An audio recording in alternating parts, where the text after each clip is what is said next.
Hey, Cool Gray. Today I'm sharing with you one of my favorite chili recipes. We do have several at the Cool Gray household, but this is the one that I go to if I suddenly find out that I'm having unexpected dinner guests. There are a lot of them, and usually if there are kids involved. This is fun to eat, easy to put together, budget-friendly, packed with flavor, packed with protein, and it's made with ground turkey for the meat, so it's easy on the digestion as well. Let's go ahead and talk about what's in this chili. Now this recipe makes a lot of chili, so if you're not feeding a crowd and you don't want to cut the recipe down, the leftovers will also freeze extremely well. We portion it in freezer bags and then we lay them flat in the freezer. So here's the meat. It is 3 pounds of ground turkey. It's the light and dark meat together. We're not going to use as much tomato as you typically do have in a chili, and that's to allow the colors to come out because we are going to use 3 different colors of beans. I have here 2 15.5-ounce cans of dark red kidney beans.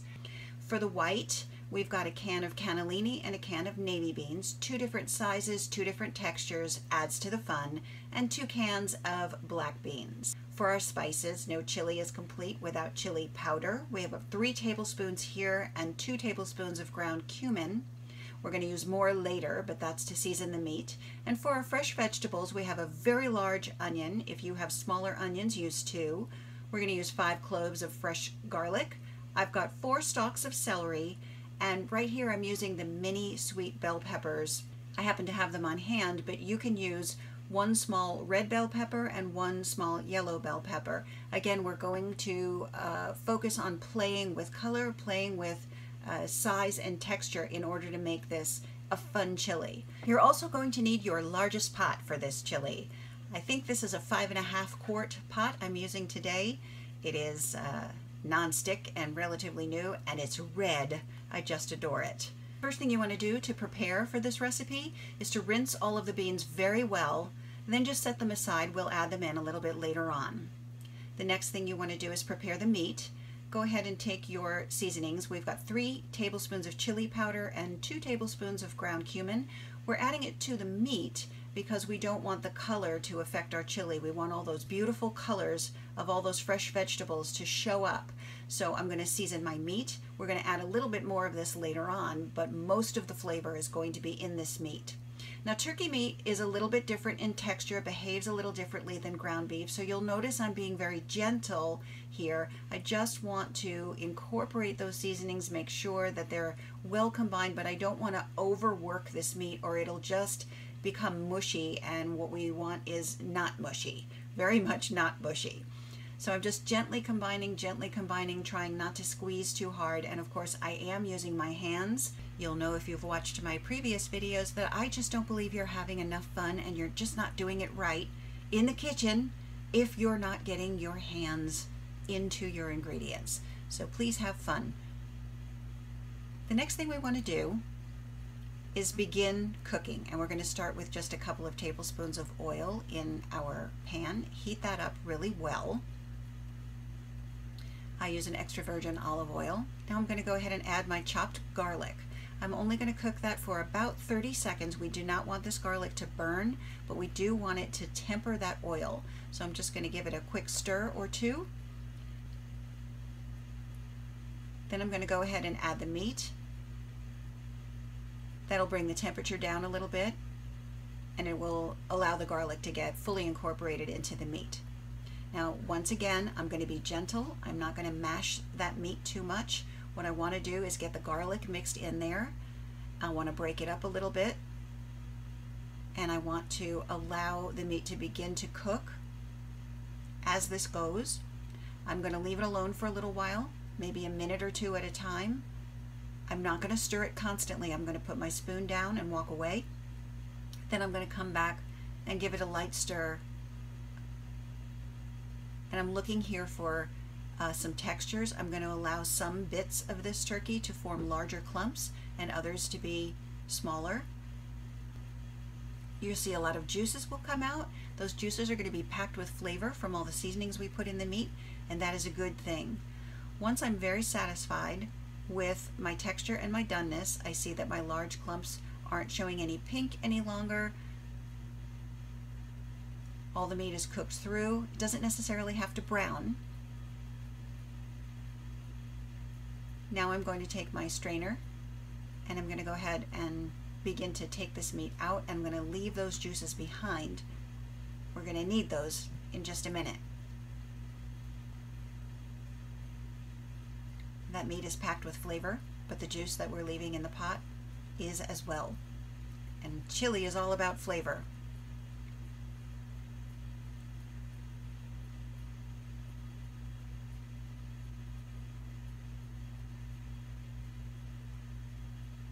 Once we've got all the meat out of the bowl, it's okay if there's a couple little pieces left in there, as you can see. We're going to keep our heat on medium-high, which we've had it on since the beginning. You'll see it's bubbling away a little bit. And it's in this juice that I'm going to add my fresh vegetables. Now, if you don't have that much juice, you can go ahead and add another tablespoon or so of oil, but it shouldn't be necessary. In go my onions, my celery, and my peppers. And I'm just going to stir these in that wonderful flavorful liquid. I'm not going to cook these too long. So you're going to keep them on a medium-high heat, stirring occasionally until those vegetables are just tender. You don't necessarily need to look for transparent onions. Again, texture, flavor, color are the things we want the most, and all of those things go away if you cook for too long. So this looks just about right to me right now. I'm ready to add my beans. I'm going to just pour them all in. 6 cans, 3 colors. How much fun is that? And I'm going to give that a quick stir. Look at all that color. What kid isn't going to want a bowl full of this? Once I've got that well combined, I'm going to go ahead and pour my tomatoes on top.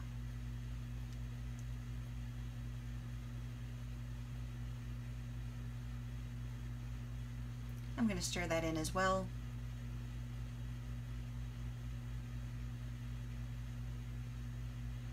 And once I've got that very well combined, now I can begin to add a little bit more seasoning. Now you do this completely to your taste. This is going to taste flavorful but pretty mild in terms of traditional chili flavor right now. So I'm probably adding another 2 to 3 tablespoons of the chili powder and another 1, let's make it 2 tablespoons of the cumin. You can do whatever you like. I do it by eye because that's how I roll. You can taste if you like. I don't need to. I've made this recipe enough times. I'm pretty confident in my hand with the seasonings there. And now I'm going to put my meat back into the chili.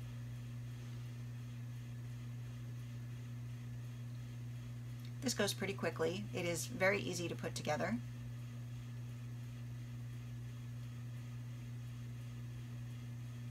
I know I've got my pot off the burner there. I couldn't see that while I was going. I was caught up in the frenzy of chili making. I'm sure you know how that is. And once I've got this all mixed well, beautifully incorporated, enjoying the colors, enjoying those textures. Oh my gosh, it's such a beautiful thing, isn't it? Now I'm just going to add some salt. That'll be my final seasoning. I'm putting about a teaspoon in. And I'm using kosher salt. Again, this is totally to taste.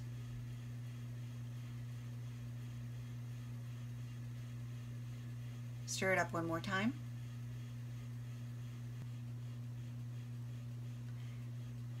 I'm going to let those ingredients heat through together for about 5 minutes or so, and then we can just call this chili ready.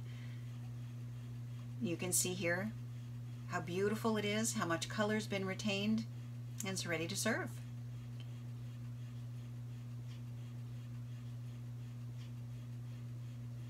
And the way we like to serve our chili is over some rice. That's traditional in our household, but it certainly works well all on its own. You can top it with your favorites. Today we are topping with sour cream, yum, some shredded Mexican cheese blend, and some chopped fresh cilantro. You can use chopped green onion. My husband likes to add some hot sauce. This is a very, very mild chili, which is why I'm calling it kid-friendly. You can use chopped jalapeno, any kind of topping you like, and I do hear that here in the South, Fritos is an acceptable topping for your chili. So I put some on my table today, and we're ready to enjoy it. This is a thing of beauty, packed with flavor, so delicious, and actually fun to eat. Kids will love putting their own toppings on. You'll love the nutrition that's going into their systems, and your bigger kids, as in your grown-ups, will also thank you for filling their tummies with this wonderful, satisfying meal. Thanks very much for joining me today. I'd love to know in the comments if you tried this recipe, if you have a favorite chili recipe of your own. Please consider subscribing if you haven't already. Please like this video if you did. Check out some more videos. Thanks for stopping by. See you next time.